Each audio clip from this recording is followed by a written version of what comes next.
welcome to the deep dive. Today, we're going to take you guys on a wild ride, I think, through the world of outlaw motorcycle clubs. And, no leather jackets required for this one, though. Yeah, that's right. We're diving deep into this memoir by Edward Winterhalder.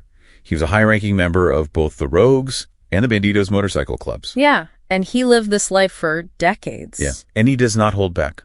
He really doesn't. Edward shares his incredible personal story, and it gives us this really unique perspective on what it's actually like inside those clubs.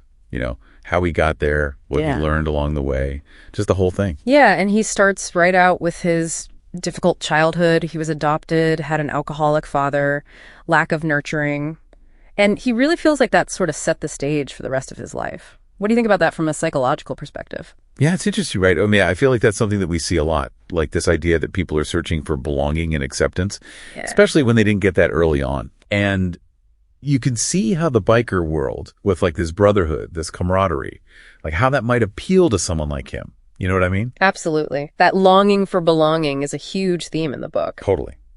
And it's easy to buy into those stereotypes of bikers. Yeah. Right? They're nothing but trouble, all violence and mayhem, like something out of a movie.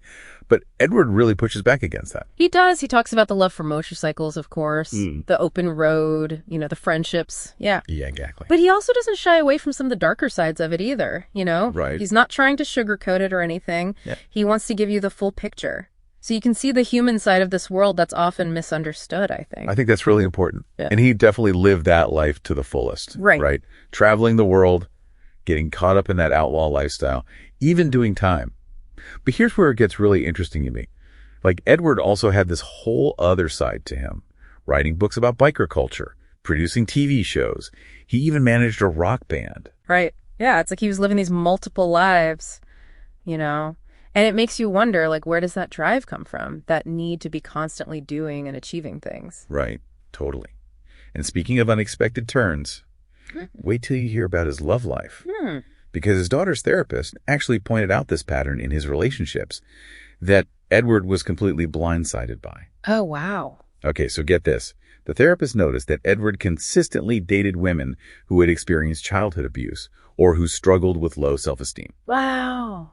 And a lot of them also happened to be trippers, which, given Edward's line of work at the time, isn't completely surprising, I guess. Right. But still, it's this detail that could easily be overlooked. Right. But it's actually really revealing when you think about it. Yeah, it really makes you think about how our past experiences, even those subconscious ones, can influence our relationships in the present.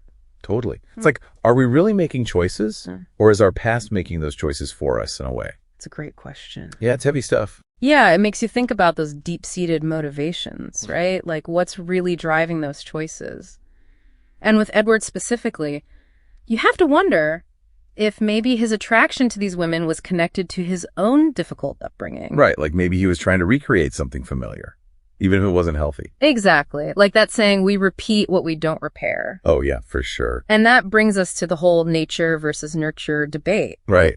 Yeah. How much of who we are is because of our experiences and how much of it is just inherently us. And Edward actually wrestles with that question a lot in the book. Yeah, and there's that one part that always sticks out to me where he talks about meeting his biological father later on in life and finding out that his father also had this really tough childhood and some of the same issues. Oh, wow.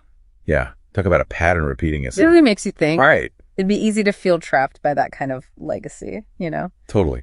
But I think what's really powerful about Edward's story is that he doesn't play the victim at all. He owns his choices, even the bad ones. He does. Yeah. He's surprisingly self-aware, don't you think? Yeah. For someone who lives such a wild life, yeah, it's refreshing. Right. To hear that kind of honesty about his flaws and his mistakes. Yeah. And he's not afraid to call out the biker world either, What do you mean? He talks about the violence, the criminal activities, the dark side that exists alongside all that brotherhood and freedom. I see what you mean. He's not trying to glamorize it. He wants us to see the whole picture. Yeah, it's about understanding the complexities, not glorifying it. Right, exactly. Because ultimately, everyone has a story. Yeah. And that story is often a lot deeper and more complicated than we realize just from looking at someone. Totally. And for Edward, it seems like his story is all about challenging those assumptions. Absolutely. He wants people to see the human side of a culture that's often demonized or misunderstood. Yeah, 100%. For me, that's what makes his story so compelling. Yeah. He's just laying it all out there. Yeah. Inviting us to learn along with him. And this is just the first volume, right? Right. This one covers his life up to the year 2000. Okay, so what's next? Well, he hints at more to come in his second volume. That one covers from 2001 to 2020. Oh, wow. So it picks up right where this one left off. Yeah, and he actually calls it the chronological evolution of an outlaw biker on the road to redemption. Wow. Road to Redemption. Yeah. That's quite the title. Yeah. What do you think he means by that? Road to Redemption. Huh. That's a pretty loaded title, don't you think? Yeah. Makes me wonder, what does that even look like? Going from outlaw biker to someone on the road to redemption? It's a heck of a question, for sure. And I think that's part of what makes a memoir like this so interesting. Right. It's not just about the stuff that happened, but also about that journey of looking back and trying to make sense of it all. Totally. It makes you think about your own life, too, right? What does redemption even mean?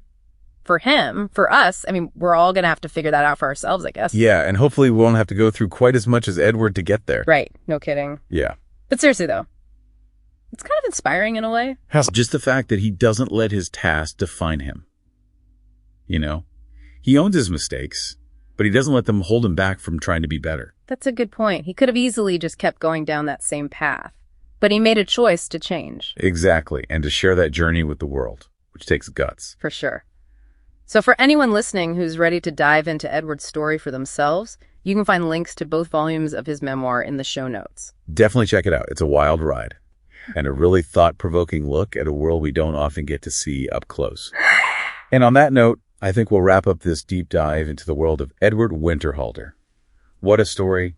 It's raw, it's honest, and it's a good reminder that no matter what life throws our way, we're all capable of change and growth. Until next time, keep exploring, keep questioning, and keep diving deep.